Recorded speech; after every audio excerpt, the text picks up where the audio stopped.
എനിക്ക് first movie ചെയ്യുമ്പോൾ പ്രോംപ്റ്റിങ് എന്താണെന്നൊന്നും അറിയില്ല. അപ്പോൾ ഞാൻ ഡയലോഗ് പഠിച്ചിട്ട് ഞാൻ പറയുമ്പോൾ എൻ്റെ അടുത്ത് സലീമേട്ടൻ എന്ന അസോസിയേറ്റാണ്. സലീമേട്ടൻ ഒരു പ്രോംപ്റ്റിങ് വേണോ? അപ്പോൾ എനിക്ക് അറിഞ്ഞുകൂടാ എന്താ പ്രോംപ്റ്റിങ്. ഞാൻ അതെന്താ? അപ്പോൾ എൻ്റെ അടുത്ത് പറഞ്ഞു ഇങ്ങനെ ഡയലോഗ് ഞങ്ങൾ പറഞ്ഞു തരും, അപ്പോൾ പറഞ്ഞാൽ മതി എന്നിട്ട് മറ്റുള്ളവർ ചെയ്യുന്നത് കാണിച്ചു തന്നു. ഞാൻ എനിക്കത് പറ്റണില്ല. ബിക്കോസ് അതിനൊരു കഴിവ് വേണം. അവർ പറയുന്നത് കേട്ട് അതുപോലെ ഡിസ്ട്രാക്റ്റഡ് ആയിട്ട് പറയാൻ എനിക്ക് പറ്റുന്നുണ്ടായിരുന്നില്ല. ഞാൻ പറഞ്ഞില്ല, ഞാൻ പഠിച്ചു പറഞ്ഞോളാം. അപ്പോൾ കമൽ സാർ എൻ്റെ അടുത്ത് പറഞ്ഞു പഠിച്ചു പറയട്ടെ, തുടക്കമല്ലേ, ഫസ്റ്റ് മൂവിയല്ലേ, അതൊക്കെ പഠിച്ചു പറയട്ടെ, അതൊക്കെ ആവശ്യം വരും.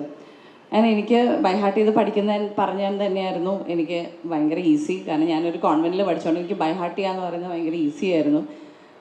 അതെനിക്ക് ആ ഒരു ടിപ്പ് എനിക്ക് തോന്നുന്നു എനിക്ക് ഇപ്പോഴും വളരെ യൂസ്ഫുള്ളാണ്.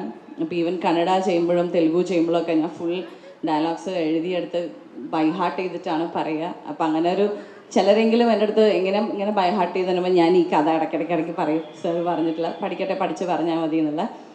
സാറിൻ്റെ കൂടെ എനിക്ക് ഇപ്പോൾ ഒരുപാട് നാളുകൾക്ക് ശേഷം ഇങ്ങനെ ഒരു ഫംഗ്ഷൻ വെച്ച് കാണുമ്പോൾ എനിക്ക് കുറേ മെമ്മറീസ് ഞാൻ അവിടെ ഇരുന്ന് ആലോചിക്കുകയായിരുന്നു. ഇവൻ സിദ്ധു ചേട്ടൻ, ഞാൻ ഫസ്റ്റ് സാറിനെ കാണാൻ വരുമ്പോൾ സിദ്ധു ചേട്ടനും ജിഷ്ണു ചേട്ടനും ഇരുത്തി കമൽ സാർ കഥ പറഞ്ഞു കൊടുക്കുകയാണ്.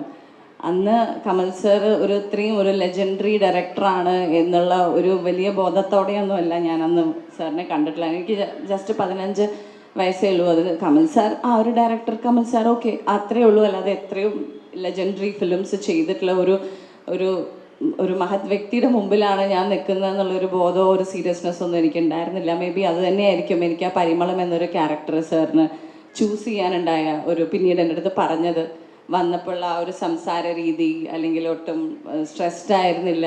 എന്തൊക്കെയോ ഞാൻ ഇങ്ങനെ സംസാരിച്ച്, ഞാൻ പലപ്പോഴും ഇൻ്റർവ്യൂസിലും പറഞ്ഞിട്ടുള്ളതാണ്, സാറിൻ്റെ അടുത്ത് ഞാൻ സംസാരിച്ചുകൊണ്ടിരിക്കുന്ന ആ ഒരു രംഗം ഞാൻ സാറിൻ്റെ അടുത്തൊരു മൂവിയുടെ കാര്യത്തിന് വേണ്ടി പോയ പോലെയല്ല. സാർ എന്തോ എൻ്റെ തിരക്കുള്ള ഒരു ദിവസത്തിൽ സാർ എന്നെ കാണാൻ വന്ന പോലെയായിരുന്നു. എനിക്ക് അങ്ങനത്തെ